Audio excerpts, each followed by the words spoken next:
ಬಿಹಾರ ವಿಧಾನಸಭೆ ಚುನಾವಣೆಯನ್ನ ಅಸಿಂಧು ಅಂತ ಘೋಷಿಸಿ ಹೊಸದಾಗಿ ಚುನಾವಣೆ ನಡೆಸಲು ನಿರ್ದೇಶನ ಕೊಡಬೇಕು ಅಂತ ಕೋರಿ ಪ್ರಶಾಂತ್ ಕಿಶೋರ್ ಅವರ ಜನಸುರಾಜ್ ಪಕ್ಷ ಸುಪ್ರೀಂ ಕೋರ್ಟ್ ಮೊರೆ ಹೋಗಿದೆ. 2025ರ ಬಿಹಾರ ವಿಧಾನಸಭೆ ಚುನಾವಣೆಯ ಸಿಂಧುತ್ವವನ್ನ ಪ್ರಶಾಂತ್ ಕಿಶೋರ್ ನೇತೃತ್ವದ ಜನಸುರಾಜ್ ಪಕ್ಷ ಪ್ರಶ್ನೆ ಮಾಡಿದೆ. ಮಾದರಿ ನೀತಿ ಸಂಹಿತೆ ಸಮಯದಲ್ಲಿ ಮಹಿಳಾ ಮತದಾರರಿಗೆ 10,000 ರೂಪಾಯಿ ನೇರ ವರ್ಗಾವಣೆ ಮಾಡಿರುವುದು ಮತದಾರರ ಮೇಲೆ ಅನಗತ್ಯ ಪ್ರಭಾವ ಬೀರುವ ಪ್ರಯತ್ನ ಆಗಿತ್ತು ಅಂತ ಅದು ಅರ್ಜಿಯಲ್ಲಿ ಆರೋಪಿಸಿದೆ. ಮಾದರಿ ನೀತಿ ಸಂಹಿತೆ ಜಾರಿಯಲ್ಲಿದ್ದಾಗ ಸುಮಾರು 25ರಿಂದ 35 ಲಕ್ಷ ಮಹಿಳೆಯರ ಬ್ಯಾಂಕ್ ಖಾತೆಗಳಿಗೆ ತಲಾ 10,000 ರೂಪಾಯಿಯನ್ನು ವರ್ಗಾಯಿಸಲಾಗಿದೆ ಮತ್ತು ಹೊಸ ಫಲಾನುಭವಿಗಳನ್ನ ಈ ಯೋಜನೆಗೆ ಸೇರಿಸಲಾಗಿದೆ ಅಂತ ಆರೋಪಿಸಿದೆ. ಇದು ಕಾನೂನು ಬಾಹಿರ ಮತ್ತು ಮತದಾರರ ಮೇಲೆ ಪ್ರಭಾವ ಬೀರಿದೆ.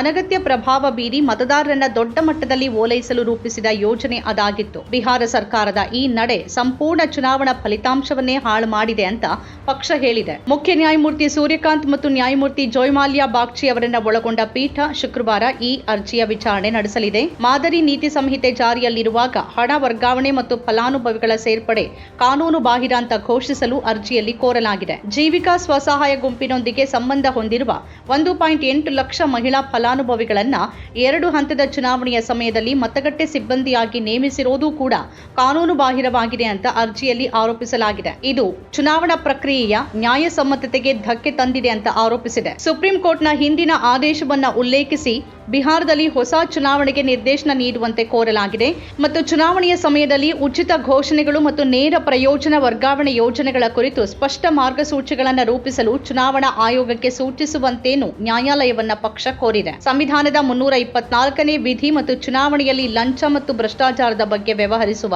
ಜನತಾ ಪ್ರಾತಿನಿಧ್ಯ ಕಾಯ್ದೆಯ ಸೆಕ್ಷನ್ 123ರ ಅಡಿಯಲ್ಲಿ ಕ್ರಮ ಕೈಗೊಳ್ಳುವಂತೆ ಚುನಾವಣಾ ಆಯೋಗಕ್ಕೆ ನಿರ್ದೇಶನ ನೀಡಬೇಕು ಅಂತ ಜನಸುರಾಜ್ ಪಕ್ಷ ಕೋರಿದೆ. ಈ ಆಪಾದಿತ ಉಲ್ಲಂಘನೆಗಳನ್ನು ಉಲ್ಲೇಖಿಸುವ ಮೂಲಕ 2025ರ ಬಿಹಾರ ವಿಧಾನಸಭೆ ಚುನಾವಣೆಗಳ ಫಲಿತಾಂಶಗಳನ್ನು ಅಮಾನ್ಯ ಅಂತ ಘೋಷಿಸಲು ಮತ್ತು ಹೊಸ ಚುನಾವಣೆ ನಡೆಸಲು ನಿರ್ದೇಶನ ನೀಡಬೇಕು ಅಂತ ಅದು ಕೋರಿದೆ. ಬಿಹಾರ ಚುನಾವಣೆಯಲ್ಲಿ ಬಿಜೆಪಿ ನೇತೃತ್ವದ ಎನ್ಡಿಎ ಒಟ್ಟು 243 ಸ್ಥಾನಗಳಲ್ಲಿ 202 ಸ್ಥಾನ ಗೆದ್ದು ಅಧಿಕಾರವನ್ನು ಉಳಿಸಿಕೊಂಡಿದೆ. ಜನಸುರಾಜ್ ಪಕ್ಷ ಚುನಾವಣೆಯಲ್ಲಿ ಖಾತೆ ತೆರೆಯಲು ವಿಫಲವಾಗಿದ್ದು ಹೆಚ್ಚಿನ ಅಭ್ಯರ್ಥಿಗಳು ಠೇವಣಿ ಕಳ್ಕೊಂಡಿದ್ರು. ಅದಾದ ಬೆನ್ನಲ್ಲೇ ಪ್ರಶಾಂತ್ ಕಿಶೋರ್ ಬಿಹಾರ ಚುನಾವಣೆಯಲ್ಲಿ ಅಕ್ರಮ ನಡೆದಿದೆ, ಆದರೆ ತಮ್ಮ ಬಳಿ ಪುರಾವೆಗಳಿಲ್ಲ ಅಂತ ಹೇಳಿದ್ರು.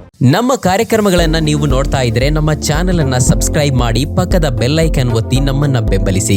ಹಾಗೆ ನಮ್ಮ ಕಾರ್ಯಕ್ರಮಗಳನ್ನ ಲೈಕ್ ಮಾಡಿ, ಕಮೆಂಟ್ ಮಾಡಿ, ಅದನ್ನ ಬೇರೆಯವರಿಗೂ ವಾಟ್ಸ್ಆಪ್ ಮೂಲಕ ಶೇರ್ ಮಾಡಿ.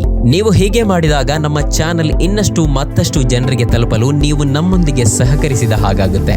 ಇದು ನೀವು ಯಾವುದೇ ಖರ್ಚಿಲ್ಲದೆ ಕೆಲವೇ ಸೆಕೆಂಡುಗಳಲ್ಲಿ ನೀಡಬಹುದಾದ ಸಹಕಾರ. ಧನ್ಯವಾದಗಳು.